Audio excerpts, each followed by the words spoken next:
At the end of episode 1, 18-year-old Jan Ruff believed she was being transferred from one internment camp to another. She could not know that she was about to disappear into one of the darkest chapters of the Second World War. For decades, stories like hers remained hidden. Many of the young women who survived never spoke about what had happened. Jan eventually found the courage to tell her story, not for herself alone, but for those whose voices were never heard. This is the continuation of her remarkable journey. One morning, 10 young women were ordered to report to the gate. We were told we were being transferred to work in a factory.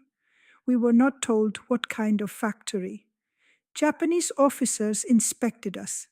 They walked up and down the line. It was like being an animal in a zoo. I felt something was wrong. We were transported to Semarang. The house stood in a quiet street. Above the door was a sign, "The House of the Seven Seas." We were locked inside. Very soon, Japanese officers began arriving. We were told, "You are here for the Japanese army." We were no longer prisoners of war. We were sex slaves. A soldier came into my room. He closed the door. He drew his sword. He shouted, "I kill, I kill." I thought he would kill me. Then he raped me. I felt a strength fill my whole body. It was as if Christ had taken over. I was no longer afraid to die. The days followed a pattern. From morning until night, soldiers came, sometimes 10 in one day, sometimes more. We were given numbers. There was no privacy. There was no escape. Fear settled into my body. It became part of me. Even now, I do not like dusk. It reminds me of soldiers arriving. That fear has never completely left me. I became ill. I was taken to a military doctor. I was pregnant. Pills were forced down my throat. The baby was aborted.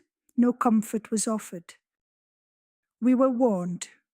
If you speak of this, you will be killed. We returned to camp months later. Nothing was said, but everything had changed. The years of silence began then. Prayer was the only place they could not reach. I prayed the Psalms, Psalm 13. How long, O Lord? Faith did not remove the suffering, but it prevented despair. Jan Ruff entered the House of the Seven Seas as an 18-year-old girl. She emerged physically alive but carrying memories that would remain with her for the rest of her life. For 50 years she spoke to almost no one about what had happened. But silence was not the end of her story. In our final episode, we discover how faith, love, and extraordinary courage enabled Jan to confront the past, not with hatred, but with truth and forgiveness. This is Jan, the strength to survive.